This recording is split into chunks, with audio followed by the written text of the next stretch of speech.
दर्शकों को नमस्कार, आप सभी का स्वागत है। आज इस वीडियो के द्वारा मैं मोहित कुमार कश्यप जो सीतापुर के रहने वाले हैं, उन्होंने प्रश्न किया है कि ये बताइएगा कि उनका जीवन कैसा रहेगा?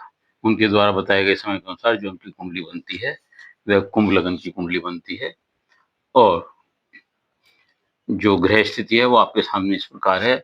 लगन में शनि है, चौथे भाव में केतु है, पांचवें भाव में बुध शुक्र है, छठे भाव में सूर्य है, सप्तम भाव में मंगल है, अष्टम भाव में गुरु है, नवम भाव में चंद्रमा है और दसम भाव में राहु है। ये आपकी ग्रह की स्थिति है। देखिए, आपका जन्म कुंभ लगन तथा विशाखा नक्षत्र के तीसरे चरण में हुआ है। जन्म राशि आपकी तुला है तथा वर्तमान में आपको बुध की महादशा चल रही है। आपका प्रश्न ये है कि जीवन कैसा रहेगा? देखिए, आपकी कुंडली में लगन में लग्नेश शनि स्वयं में बैठे हैं, लगन में लग्नेश बैठे हुए हैं।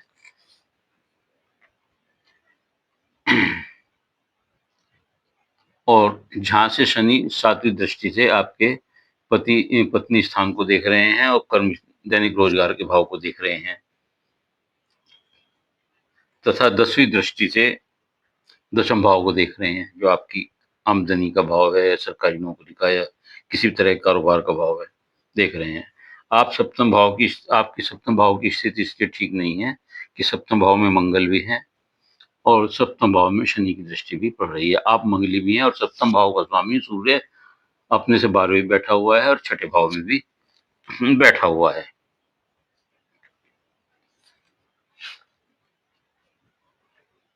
ऐसी स्थिति में आपकी शादी में व्यवधान होगा, देर से शादी होगी और वैवाहिक जीवन में कुछ असहजता या परेशानी आ सकती है। गृह सुख का स्वामी में गृह सुख में भी चौथे भाव में केतु बैठा हुआ है, राहु की दृष्टि पर पड़ रही है। इस तरह कुछ गृह सुख में भी कुछ अशांति सी महसूस होगी। तो कुल मिलाकर दाम्पत्य जीवन में कुछ ना कुछ दिक्कत बनी रहेगी।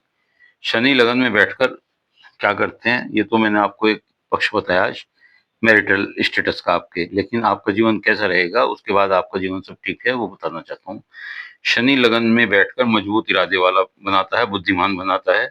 संघर्ष के बाद आपको सफलता जरूर मिलेगी। अगर आप संघर्ष करेंगे किसी कार्य के लिए, ध्येय के लिए, तो पूरा होगा। शत्रुओं का विनाश होता है, शत्रु आपका कोई नुकसान नहीं पहुंचा सकते हैं। स्वास्थ्य ठीक रहता है। लगन में यहाँ स्वग्रही शनि है और ऐसा आदमी सम्मान भी पाता है, लंबी उम्र भी होती है, धनवान भी होता है। केतु जो चौथे भाव में बैठे हुए हैं, ये मानसिक अशांति और संतोष देता है। जीवन में अधूरापन महसूस करता आदमी।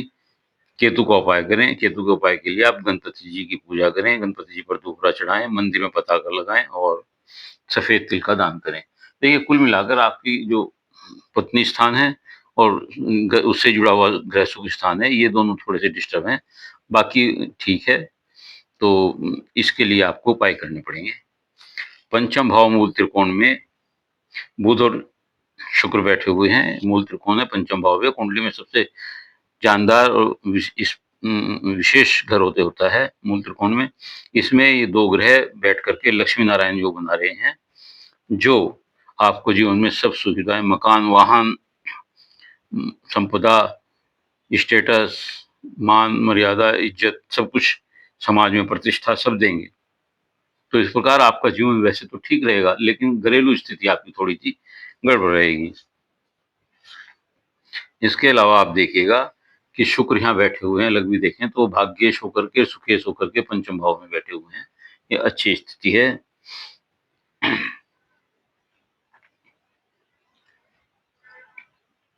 आपकी वाणी बड़ी प्रभावशील होगी, आप अच्छे वक्ता हो सकते हैं।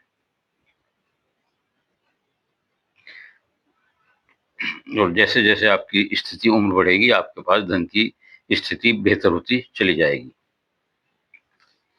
अब सूर्य की स्थिति देखते हैं। सूर्य जो आपके पत्नी घर का स्वामी है, वो अपने से 12वें है और छठे भाव में है।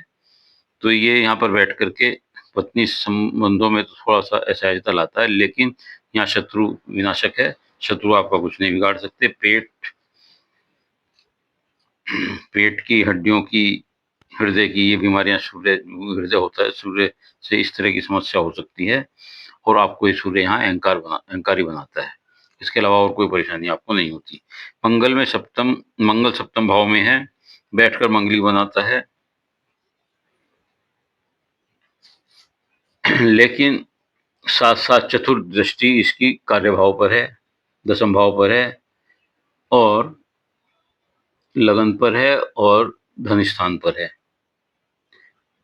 तो यहाँ पर पहले से ही केतु की भी दृष्टि है और शनि की भी दृष्टि है, या मंगल की दृष्टि है, जिस कारण आपको ये सब चीजें, मंगल, राहु, केतु और शनि, ये सब चीजों की जब दृष्टि आपके कार्य भाव पर है, आपके कैरियर के बारे में है, तो ऐसा लगता है कि आपका कार्य क्षेत्र जो है दवाइयों से, मेडिकल से संबंधित हो सकता है, कानूनी क्षेत्र भी हो सकता है, लीडरशिप हो सकता है, पॉलिटिक्स हो सकता है। आप जो हैं इन्हीं कार्यों में, चिकित्सा के विभाग में, दवाइयों के विभाग में और कानूनी क्षेत्र में, इस तरह के कार्यों में अगर कार्य करेंगे, पॉलिटिक्स, लीडरशिप में, तो आपको निश्चित तौर से कामयाबी मिलेगी और आपका जीवन ठीक होगा। अष्टम में गुरु हैं, लंबी उम्र देते हैं ये, स्वास्थ्य ठीक होता है, परिवार से लगाव देता है यहाँ बैठ करके, अचानक धन लाभ होता है, विरासत से संपत्ति मिलती है, विदेश भ्रमण देता है। तो इस तरह आप देखिए कि आपको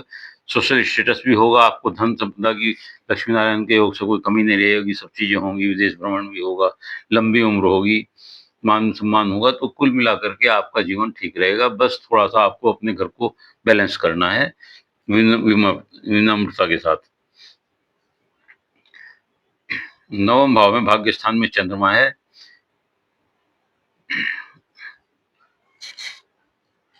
ये आपको उच्च शिक्षा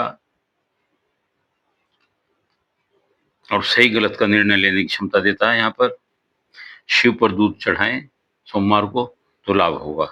दसम भाव में राहु लक्ष्य पाने के लिए कड़ी मेहनत कराता है, सब, और उसके बाद सफलता मिलती है, आगे बढ़ाता है, कुछ आलसी भी बनाता है, और विदेश से आपको जोड़ता है, विदेशी संबंध भी बनाता है। इस प्रकार आपकी कुंडली में अगर हम देखें तो केवल आपके सप्तम भाव की पत्नी स्थान की स्थिति को छोड़ करके बाकी सब और स्थितियां ठीक हैं। आप इसे सहजता से नॉर्मल कर सकते हैं, क्योंकि आप सब समर्थ होंगे धन पैसे से। सिर्फ अपना ईगो जो है वो थोड़ा शांत रखेंगे तो सब ठीक होगा। उम्मीद है आपको अपने प्रश्नों का उत्तर मिल गया होगा। यदि आपको ये वीडियो अच्छी लगी हो तो इसे लाइक करिएगा, शेयर करिएगा, कमेंट्स बॉक्स में जाकर अपने विचार लिखिएगा। इसके अलावा यदि किसी और का कोई प्रश्न है तो वह मेरे चैनल को सब्सक्राइब करते हुए अपनी डिटेल भेजकर अपना एक प्रश्न भेज सकता है। उत्तर अवश्य दूंगा, निःशुल्क सेवा है। लेकिन मेरे पास प्रश्नों की संख्या इतनी अधिक है कि आपको बहुत धैर्य से अपने उत्तर का अपने नंबर पर आने पर इंतजार करना पड़ेगा। यदि आपके साथ कोई अर्जेंसी है सवाल पूछने की, कोई गंभीर मामला है, या आप बहुत जल्दी सवाल का तुरंत जवाब चाहते हैं, तो उस स्थिति, और ये भी चाहते हैं कि आपके जवाब को, उनकी बात प्राइवेसी बनी रहे, किसी और को सुनने को ना मिले, जैसे कि यूट्यूब पर सुनते हैं, तो उसके लिए आप मेरा व्हाट्सएप नंबर नोट करें। मेरा व्हाट्सएप नंबर है 8979880701। आप इस नंबर पर मैसेज भेजकर कि आपकी जन्मपत्री अलग से जल्दी कैसे देखी जाएगी, इसके बारे में मैसेज भेजकर जानकारी हासिल कर सकते हैं। उसमें आपको डिटेल मिल जाएगी। उम्मीद है आप मुझे इस कार्य में सहयोग देंगे। धन्यवाद।